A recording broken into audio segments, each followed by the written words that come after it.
31절 다 같이 교독하겠습니다. 9장 31절 다 같이 시작. 그리하여 온 유대와 갈릴리와 사마리아 교회가 평안하여 든든히 서가고 주를 경외함과 성령의 위로로 진행하여 수가 더 많아지니라. 다시 한번 합니다. 그리하여 온 유대와 갈릴리와 사마리아 교회가 평안하여 든든히 서가고 주를 경외함과 성령의 위로로 진행하여 수가 더 많아지니라. 지난 3주 동안 교회 리모델링 공사를 은혜 가운데 잘 마치게 하심을 감사합니다. 아멘. 어떻습니까? 좀 분위기가 새로워졌죠? 리모델링이라는 단어가 우리 신앙에 적용하면 우리의 신앙도 리모델링이 필요하지 않는가 하는 생각을 이 공사 기간에 내내 하게 됐습니다. 교회 건물만 리모델링이 필요한 것이 아니라 우리의 신앙도 새롭게 하나님 앞에서 리모델링 할 수 있는 그런 좀 시간 기회가 되었으면 좋겠다 그런 생각을 하게 됐습니다. 어쨌든 새로운 예배당을 아름답게 허락하신 하나님께 감사와 영광을 돌립니다. 아멘. 저는 사도행전 9장 31절 말씀이 생각났습니다. 자, 다시 한번 이 말씀 같이 한번 교독하십시다. 합독하십시다.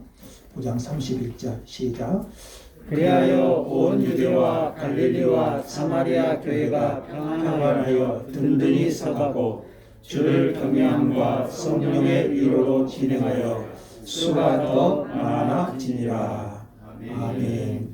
이 말씀에 초대교회의 아름다운 모습이 5가지로 묘사되어 있습니다. 첫째는 평안하여, 교회가 평안하여. 둘째는 든든히 서가고, 든든히 서가고. 셋째는 주를 경외함과, 주를 경외함과. 그리고 넷째로 성령의 위로, 성령의 위로로. 그리고 마지막 5째는 수가 더 많아지니라. 수가 더 많아지니라. 우리 교회의 모습이 이와 같이 되기를 저와 여러분 이 시간에 간절히 소망하며 기도할 수 있기를 원합니다. 아멘. 자, 우리 31절에 다시 보시면 이 교회의 모습, 첫째는요, 교회가 평안하여, 교회가 평안하여. 주님의 몸된 교회는 평안해야 됩니다. 아멘. 교회는 우리에게 축복을 주는 곳입니다. 아멘. 교회가 시끄럽고 평안하지 못하면 우리가 그 축복을 어디서 받을 수 있겠습니까? 많은 교회가 분란 또 분열 속에 상처를 받는 심령들이 많습니다. 하나님의 교회는 평안해야 됩니다. 아멘. 교회는 최우선적으로 주님의 평강이 넘쳐야 됩니다. 아멘. 그래서 세상에서 찢기고 상한 심령이 교회에서 하늘의 평안, 주님이 주시는 평강을 누려야 되지 않겠습니까? 서로 싸우고 서로 나누어지고 서로 분열된 교회는 하나님의 축복이 임할 수 없습니다. 오늘 말씀을 보시면 31절 그리하여라는 접속사로 시작하고 있는데 초대교회가 평안할 수 있었던 이유를 밝히고 있어요. 본문 바로 앞쪽에 보시면 어떤 이야기가 나오냐면요, 사도 바울 변화되기 전에 사울의 이야기가 나옵니다. 사울이 어떤 사람이었죠? 교회를 핍박하는 핍박자였습니다. 성도들을 잡아 옥에 가두는 일에 앞장선 장본인이었습니다. 그런 그가 다메섹으로 가다가 그날도 그리스도인들을, 교회 믿는 사람들을 잡아 옥에 가두기 위해서 다메섹으로 가다가 부활하신 예수님을 만났습니다. 부활하신 예수님을 만난 사울은 완전히 달라졌어요. 핍박자에서 복음의 사도가 되었습니다. 그때부터 그는 담대하게 그리스도의 부활을 증거하고 복음을 힘차게 외치기 시작했어요. 변화된 사울이 예루살렘 교회와 교제하기를 원했지만 예루살렘 성도들이 그를 믿어주지를 않았어요. 그도 그럴 것이 하루아침에 사울이 변화되었어요. 그전에는 핍박자고 박해자고 포행자였는데 하루아침에 그가 달라졌다고 하니, 하루아침에 그가 변화되었다고 하니 예루살렘 성도들이 사울 보기를 무서워하고 변화된 사울을 믿어줄 수가 없었어요. 이때 누가 나서냐면 바나바가 나섭니다. 바나바가 중재자로 나서서 사울과 예루살렘 교회의 중재자 역할을 해요. 사울이 부활하신 예수님을 만나고 이제 정과 다른 하나님의 사람이 되었다. 사울의 말은 못 믿어도 바나바의 말은 믿을 수 있었던 것이지요. 이렇게 해서 사울과 예루살렘 교회가 서로 교제하게 됩니다. 서로 하나가 되죠. 과거의 잘못을 용서해주고 반갑게 그를 맞이해 주었어요. 그 결과 교회는 평안을 누리게 되었다는 겁니다. 교회는 그리스도의 핏값으로 사신 그리스도의 몸입니다. 우리는 교회를 사랑하고 교회를 세우는 일에 힘써야 됩니다. 사람의 허물을 자꾸 들추어내고 흉보고 헐뜯고 비난하면 교회가 평안할 수 있겠습니까? 교회는 서로 용납해 주는 곳이 되어야 됩니다. 교회는 그리하여 교회는 평안해야 돼요. 교회 안에는 온갖 부류의 사람들이 모이지만 그리스도 안에서 하나 되어 평안해야 됩니다. 바울은 이렇게 말했어요. 성령의 하나 되게 하신 것을 힘써 지키라. 하나 되게 하신 것을. 그것이 바로 교회의 평안의 비결이지요. 서로 위로하고 서로 사랑하고 서로 기도하고 하나님의 교회가 이렇게 하나 되어 힘써 하나 되는 것을 힘써 지켜 나갈 때 주님의 평강이 임하게 될 줄 믿습니다. 교회가 평안해야 우리의 삶의 현장도 평안을 누릴 수 있는 거예요. 그래서 우리 교회가 저와 여러분이 하나 되어 하나님이 주시는 평안, 교회가 평안하여 평안한 주의 교회가 되기를 간절히 소망합니다. 그리하여 교회가 이제 보면은요, 든든히 서가고 든든히 서가고 든든히 선다는 말은 건물이 견고한 기초 위에 세워져 감을 의미합니다. 우리 교회를 이제 리모델링 하다 보니까요, 교회가 좀 허술한 줄 알았어요. 30년 가까이 된 건물이기 때문에. 그런데 보가 굉장히 튼튼하더라고요. 우리 일하신 분들이 굉장히 튼튼하게 지어졌다. 든든히 서가고 단어가 그 의미예요. 자, 그러면 여러분, 교회의 기초가 무엇입니까? 교회의 기초는 예수 그리스도십니다. 교회는 예수 그리스도의 터 이해 하나님의 말씀을 순종함으로 아름다운 신앙의 집을 세워 나가야 되죠. 예수 그리스도의 그 기초 위에서 우리의 신앙을 든든히 세워야 됩니다. 초대교회 당시 얼마나 핍박이 많았습니까? 우리 사도행전을 읽어보면은 교회의 핍박이 수없이 밀려옵니다. 그 대표적인 예가 스데반의 순교 사건이죠. 스데반이 돌에 맞아 순교합니다. 그럼에도 불구하고 스데반의 얼굴은 천사와 같이 환히 빛났습니다. 그의 마음이 얼마나 평안했으면 그 극심한 고통 속에서도 얼굴이 천사와 같았어요. 심지어 자기를 돌로 치는 사람들을 위해서 기도해 주었어요. 베드로도 마찬가지잖아요. 그는 비천한 여정 앞에서도 예수님을 3번이나 모른다고 부인했던 자였습니다. 그런데 달라졌어요. 그가 성령을 받은 이후로 그가 달라져서 그를 잡으려고 모인 유대 공의 앞에서 큰 소리로 외칩니다. 하나님 앞에서 너희 말을 듣는 것이 하나님 말씀 듣는 것보다 옳은 것인지 판단해 보라. 나는 사람의 말이 아니라 하나님의 말씀에 순종하는 것이 당연한 것이다. 베드로는 이렇게 담대하게 외칩니다. 우리가 이렇게 예수 그리스도를 믿는 신앙 위에 굳게 서야 됩니다. 흔들리지 않는 믿음. 예수 그리스도의 터 위에서 든든히 서가는 교회, 믿음 위에 굳게 서야 되잖아요. 잠자는 교회가 아니라 살아있는 교회, 힘 있는 교회, 권세 있는 교회. 그런 교회는 어떤 교회입니까? 예수 그리스도의 터 위에 우리의 신앙이 어떤 환난이나 어떤 박해나 어떤 핍박에서도 흔들리지 않는 든든히 서 있는 그런 견고한 신앙 아니겠어요? 아멘. 순교자 주기철 목사님이 평양 산정형 교회를 신축하고 나서 헌당 예배 때 세 가지를 기도를 드렸다고 해요. 첫째는 이곳은 하나님이 계신 전이 되게 하여 주옵소서.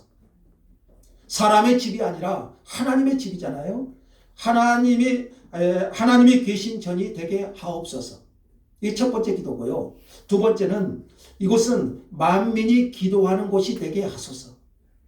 그리고 마지막 세 번째는 아무리 수가 많아도 바람 한 번 불면 다 날아가 버리는 쭉정이가 아니라, 그런 쭉정이가 모인 것이 아니라 수가 얼마가 되든지 간에 소수가 모이는 교회일지라도 알곡들로 채워지는 교회가 되게 하옵소서.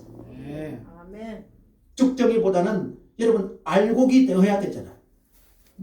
모래 위에 지은 집이 아니고 반석 위에 든든히 서 있는 집이 되어야 됩니다. 든든히 서 가고 우리의 신앙이 예수 그리스도의 터 위에 든든히 세워져 가는 거예요. 어떤 환경에서도, 어떤 고난에서도, 어떤 핍박에서도 흔들리지 않고 견고한 신앙. 이게 초대교회의 모습이잖아요.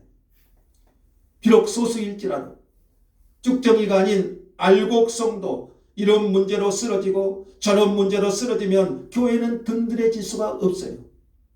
서로 하나 되어 하나님 은혜 안에 예수 그리스도의 터 위에서 든든히 세워져 가는 성도, 그런 교회가 하나님 보시기에 아름다운 교회가 되지 않겠습니까? 아멘. 하나님의 교회가 든든히 서갈 때 교회는 성장하고 하나님의 은혜가 부어지는 것이죠. 그러므로 우리 교회가, 우리 여러분이 예수 그리스도의 터 위에 더욱더 든든히 뿌리 내리며 흔들리지 않는 신앙으로 세워져 가기를 원합니다. 아멘. 우리 교회가 더욱더 든든히 세워져 가는 그런 교회가 되기를 원합니다. 아멘. 또 31절 또 계속 보시면 주를 경외함과 그랬습니다. 평안하여 든든히 서가고 주를 경외함과, 경외함은 하나님을 두려워한다는 것이지요. 하나님의 임재를 의식하면서 경건한 행위로 순종하는 삶을 의미합니다. 나 같은 죄인을 사랑하시고 나를 구원하신 그 십자가의 사랑을 가슴 깊이 느낄 때마다 구원의 간격으로 오는 경외심을 의미합니다. 단순한 하나님을 향한 무서움, 두려움이 아니라 나를 구원하신 하나님, 그 살아계신 하나님, 나 같은 죄인을 사랑하시고 그 십자가의 사랑을 느낄 때마다 구원의 간격으로 오는 경외심을 의미합니다. 아멘. 초대교회 성도들은 교회의 권세와 살아계신 예수 그리스도의 능력 앞에서 두려워할 줄 알았습니다. 그 두려움은 경건한 두려움이었지요. 하나님 앞에서, 이게 뭡니까? 코람데오, 그렇죠. 코람데오. 내가 지금 하나님 앞에 서 있다. 진실한 성도는, 참 성도는 이런 신전의식을 가지고 살아가는 성도예요. 코람데오. 내가 지금 하나님 앞에 서 있다. 살아계신 하나님 앞에서. 여러분, 이것이 주를 향한 경외심이에요. 어느덧 하나님은 나와 함께 하시고 살아계신 하나님이십니다. 변함없이 어제나 오늘이라 영원토록 변함없으신 하나님이시잖아요. 아멘. 그 하나님 앞에서 살아가는 삶, 이게 여러분 경외함이잖아요. 하나님을 향한 경외심. 여러분, 이게 얼마나 우리 신앙에 중요한지 몰라요. 많은 그리스도인들이 하나님 앞에서 경외심이 사라져가요. 참 신자는, 참 성도는 오늘도 하나님 앞에서 나를 보는 것입니다. 하나님 앞에서 그 신전의식을 가지고 살아가는 것입니다. 사도행전 5장에 보시면 아나니아와 삽비라 부부의 이야기가 나와요. 그들은 하나님께 바치겠다고 자기의 땅을 팔았습니다. 참 감사할 일이지요. 팔고 나서 돈을 보니까 아까운 생각이 들어요. 시험에 들었던 것이죠. 그래서 일부를 감추었습니다. 성령이 충만한 베드로는 아나니아의 마음속에 있는 사탄의 역사를 보았습니다. 베드로는 그 아나니아를 책망하지요. 네가 어찌 성령을 속이느냐. 베드로는 아나니아의 속마음을 보았습니다. 그러자 아나니아가 그 자리에서 심장이 멈춰버렸어요. 3시간쯤 지난 후에 그의 아내 삽비라가 자기 남편에게 무슨 일이 일어난지 모르고 들어왔어요. 베드로가 또 묻습니까? 땅값이 이것뿐이냐? 예, 이것뿐입니다. 베드로가 또 질책했어요. 너희가 어찌하여 함께 깨하여 주의 영을 시험하고자 하느냐? 함께 깨하여. 여러분, 부부가 함께 깨하면 안 돼요. 아나니아와 삽비라 부부 한 사람이 하나님 편에서 섰다면 그렇지 않겠죠. 함께 깨하여. 그 순간 삽비라도 영혼이 떠나가 버렸어요. 이 사건을 보고 들으면서 어찌 그들이 주님을 경외하는 마음을 갖지 않을 수 있겠어요.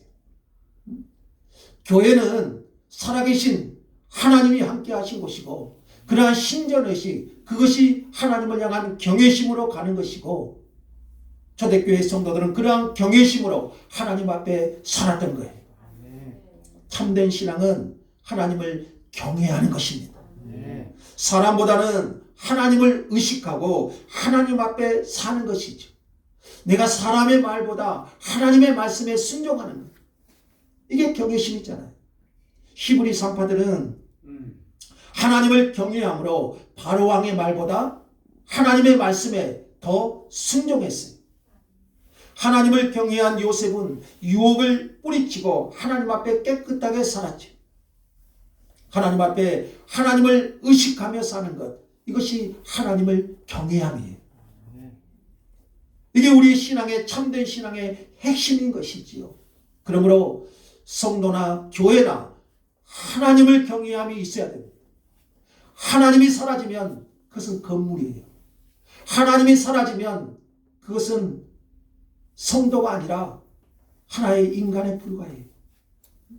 우리는 언제나 하나님을 경외함이 우리 속에, 우리 교회 안에 충만하기를 원합니다.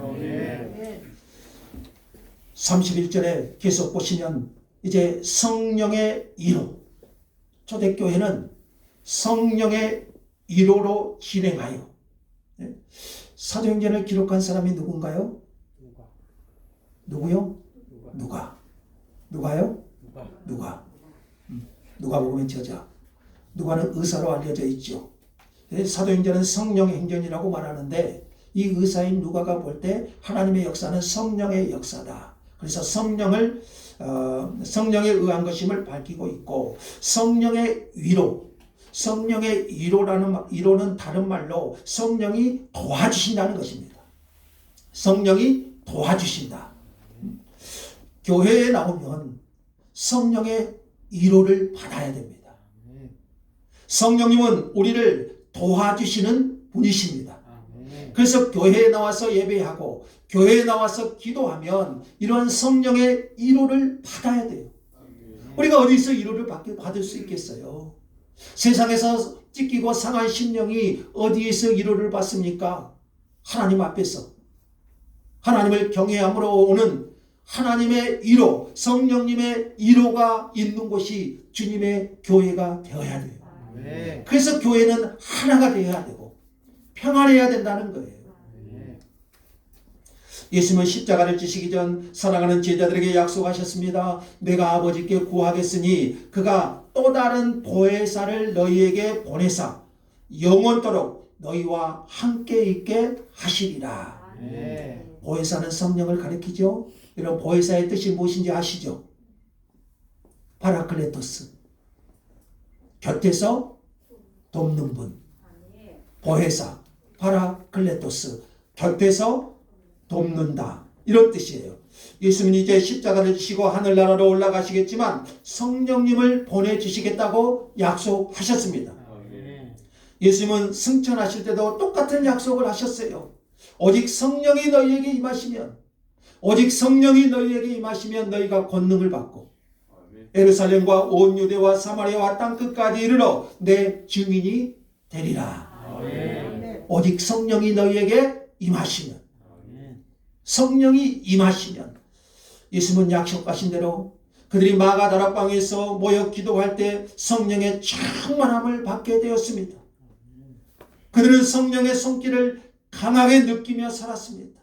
성령의 이루하심이 충만했던 것이지요. 교회는 성령의 이루하심이 충만해야 됩니다. 성령의 도와주심의 은혜를 경험해야 됩니다. 그래서 기도하는 집이고요. 그래서 하나님을 찬양하는 집이고 하나님의 말씀이 선포되는 곳이에요.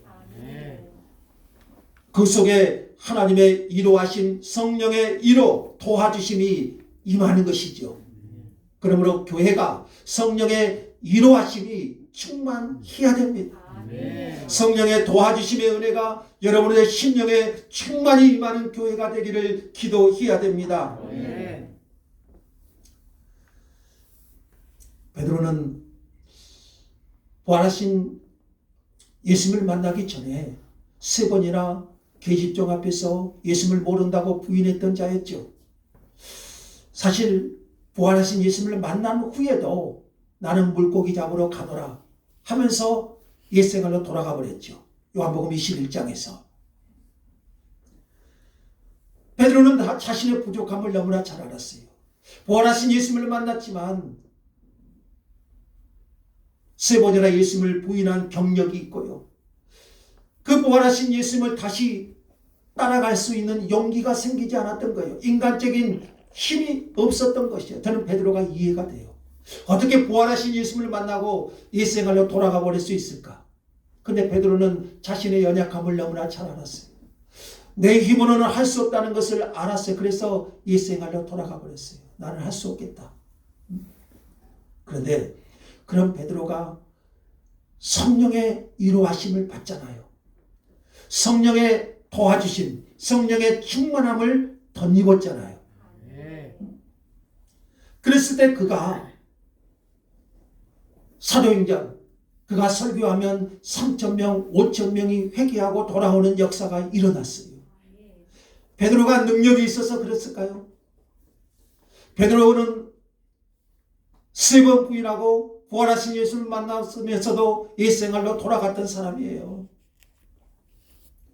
그럼 그가 깨달았던 것은 내 힘이 아니구나. 내 힘으로 할 수 있는 것이 아니구나. 성령의 은혜로만, 성령의 도와주심으로만 가능한 것이구나. 베드로는 그것을 깨달았던 거예요. 그래서 그가 그 성령의 도우심을, 그 성령의 능력이, 성령의 이루하심이 그에게 임했을 때 그는 많은 사람들을 주께로 돌이킬 수 있었던 거예요. 핍박을 받더라도, 그가 비록 순교의 위협에 처하더라도 담대하게 너희가 십자가에 죽은 그 예수를 하나님이 주와 그리스도가 되게 하셨다. 이렇게 선포할 수 있었던 것이죠. 그러므로 여러분, 이 복음의 역사는 성령의 역사입니다. 성령께서는 예수가 그리스도이심을 알게 하시고 믿게 하시는 분이십니다. 누구든지 성령이 아니고서는 예수를 그리스도라 고백할 수 없다고 했어요. 우리가 가끔 그런 이야기 하죠. 나 같은 자가 어떻게 예수를 믿게 되었을까? 저도 돌아보면 그래요. 저는 팔남매라고 있죠. 우리 집안에 예수 믿는 사람이 한 사람도 없었어요. 제가 예수를 믿으니까 얼마나 핍박이 많았던지요. 제가 목사가 된다고 하니까 얼마나 반대, 핍박이 심했던지요. 그런데요, 성령께서 임하시면, 성령께서 그 마음에 역사하시면 예수를 그리스도라 고백합니다. 어떤 환난과 어떤 핍박 속에서도 그리스도를 따라가게 되어 있어요. 저는 이것이 은혜라는 것이죠. 아멘. 감히 나 같은 자가 예수를 믿고 또 목사가 되고 하나님의 사람이 되었다. 여러분이 예수를 믿게 되었다. 이게 여러분 인간의 힘으로 가능한 일이겠습니까? 아멘. 이건 사람의 힘으로 되지 않아요. 오직 성령의 이루하심, 성령의 역사하심으로만이 예수를 그리스도라 고백하는 거예요. 아멘. 예수를 믿게 되고 변화되는 거예요. 그래서 나 같은 자가 예수 믿게 되는 거예요. 여러분 같은 분들이 예수 믿게 된 거예요. 아멘.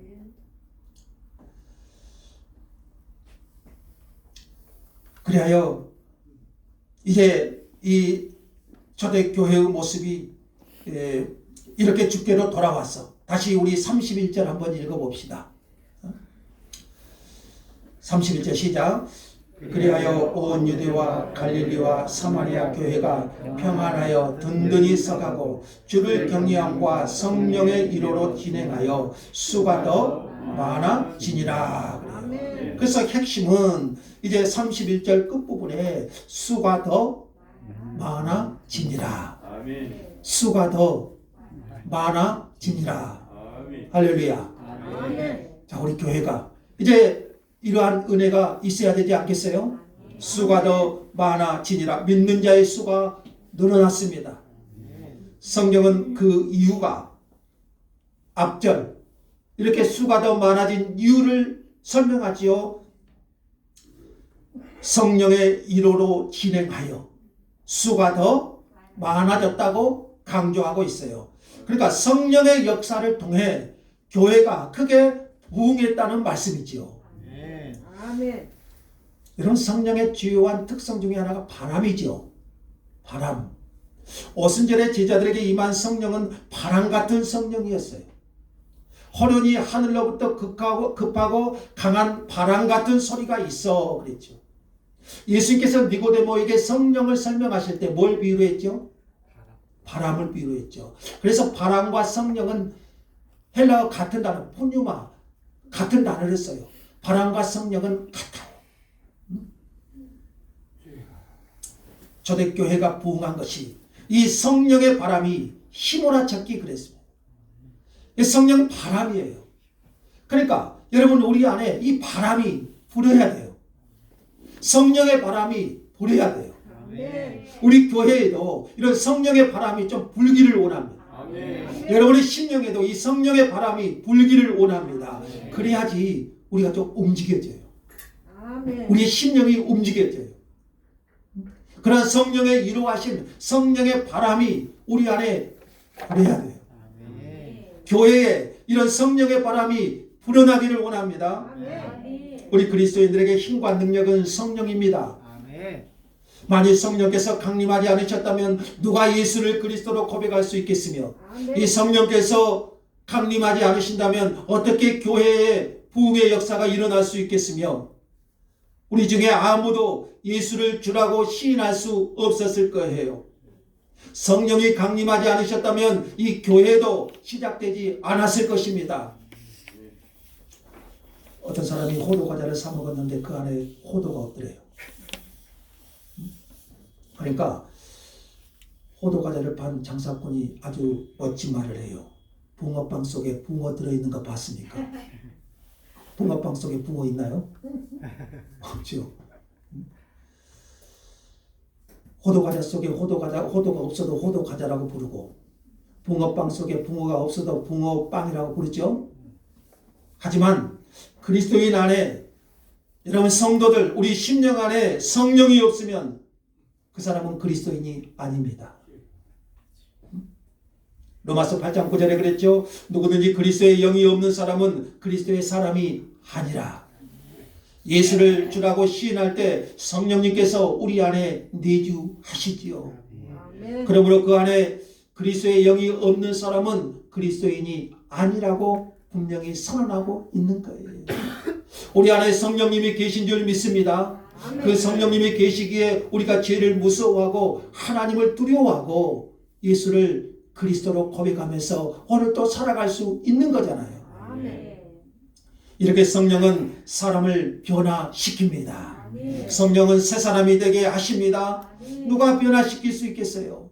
누가 그 사람을 변화시킬 수 있겠어요? 아멘. 잔소리도 아니고요. 훈계도 아니고요. 채찍질도 아니에요. 채찍질하면 한두 번 교회는 나올 수 있겠지요. 오직 성령으로만이 사람은 변화될 수 있습니다. 아멘. 하나님은 에스겔 선지자에게 골짜기의 마른 뼈들을 향하여 하나님의 말씀을 대언하라고 외칩니다. 너희 마른 뼈들아, 여호와의 말씀을 들을지어다. 아멘. 내가 생기를 너희에게 들어가게 하리니 너희가 살아나리라. 아멘. 생기가 히브리 말로 루아흐 그래요. 이게 성령, 신약에서는 성령 포뉴바라고 하지요. 히브리어는 루아흐 이렇게 말해요. 바람이라는 말이에요. 성령이라는 말이에요. 성령의 바람이 불면 죽은 자가 살아납니다. 아멘. 근데 그 죽은 자가 살아나는 조건이 있어요. 하나님의 말씀을 대언하라고 했죠. 하나님의 말씀이 그 심령에 대언이 되면 그 심령은 살아납니다. 아멘. 생기가 그 속에 들어가서 시체처럼 드러누워 있던 자가 살아서 하나님의 군대가 된다는 거죠. 아멘. 하나님의 말씀과 함께 성령이 역사할 때 우리는 힘을 얻고 일어설 수 있어요. 아멘. 하나님의 말씀으로 성령의 새바람이 불면 우리 안에 참 부흥의 역사가 일어날 수 있는 거죠. 우리 교회의 핵심 표어가 뭔지 아세요? 성령 충만, 영적 부흥. 잘 모르셨어요? 한번 따라합시다. 성령 충만, 성령 충만, 영적 부흥. 영적 부흥. 이게 우리 교회의 핵심 표어잖아요. 성령 충만, 영적 부흥. 성령의 충만함이 저는 곧 영적 부흥이라고 아멘. 믿습니다. 우리의 영적 부흥은 뭐예요? 성령이 충만한 거예요. 그럴 때 우리가 영적으로 부흥되잖아요. 사도행전 2장 17절 말씀에 내가 내 영으로 모든 육체에게 부어주리니 그랬어요. 부어주리니. 저는 교회 명칭을 정할 때요. 원래는 우리가 향기교회였어요. 그래서 새물교 교회로 이제 바꿨는데 참 기도하다가 교회 이름을 어떻게 할까 하다가 제가 부어주는 교회 이걸 하고라 했어요. 부어주는 교회. 말세에 내가 내 영으로 모든 육체에게 부어주리니 그랬잖아요. 부어주리니. 그래서 부어주는 교회가 좋겠다. 그건 좀 어감이 좀 그러잖아요. 그래서 하나님이 뭘 부어주죠? 성령님을 부어주신다 그랬잖아요. 아멘. 부어주.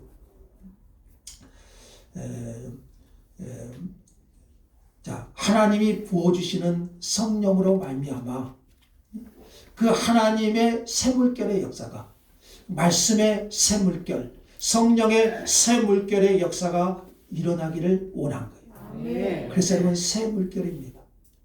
무슨 새물결이에요? 말씀의 새물결, 성령의 새물결이에요.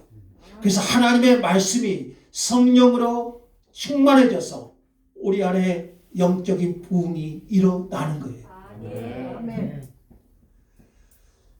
웨슬리는 기도했어요. 성령의 역사가 충만하게 하옵소서. 그리하여 부흥의 역사를 이루었지요. 말세에 부어주시고 약속한 성령으로 말미암아 우리 가운데도 우리를 통해서 우리 교회를 통해서 21세기 새 물결의 역사가 나타나기를 소망합니다. 아멘. 기독교 역사의 부흥의 지론지였던 영국 웨일즈 교회 에반 로버트 목사는 이렇게 강구했어요. 이 강구가 오늘 저와 여러분의 강구가 되기를 원해요. 간절히 원하오니 지금 성령을 보내주소서. 간절히 원하오니 지금 강력한 성령을 보내주소서. 아멘. 간절히 원하오니 지금 더 강력한 성령을 보내주소서. 아멘. 간절히 원하오니 지금 훨씬 더 강력한 성령을 보내주소서. 아멘. 물론 우리 안에 성령님께 내주하시죠. 그러나 우리가 더 충만한 성령의 은혜가 있기를 구하는 거예요. 여러분 이런 은혜를 구합시다. 우리 샘물교회 교회가 이런 은혜가 흐르기를 구합시다. 강력한 성령을 지금 내게 부어 주소서. 이 교회 위에 강력한 성령을 부어 주소서. 그래야 사도행전 39장 31절 말씀이 이루어지기를 간절히 사모합시다. 자, 9장 31절 다시 한번 읽겠습니다. 이러한 교회, 이러한 은혜가 임하기를 소망합니다. 31절 다 같이. 그리하여 온 유대와 갈릴리와 사마리아 교회가 평안하여 든든히 서가고 주를 경외함과 성령의 이로로 진행하여 수가 더 많아지니라. 초대교회는 평안했습니다. 평안한 교회가 되기를 원합니다. 초대교회는 든든히 서 갔습니다. 예수 그리스도의 더 위에 여러분이 든든히 굳게 서기를 원합니다. 초대교회는 주를 경외했습니다. 하나님 앞에서 신전의식. 초대교회는 성령의 위로하심이 함께 했습니다. 성령의 도와주시는 은혜를 체험했던 것이지요. 그래야 그 수가 더 많아지니라. 그래야 그 수가 어쨌다고요? 더 많아지니라. 이러한 은혜가 있었던 것이죠. 주님이 오시는 그날까지 오늘 우리의 모습이 또한 우리의 교회의 모습이 되기를 축원합니다. 하나님의 은혜를 부어주셔서 성령의 충만함을 부어주셔서 저와 여러분의 심령 위에 우리 교회 위에 이러한 은혜가 충만하기를 간절히 소망하며 축원합니다.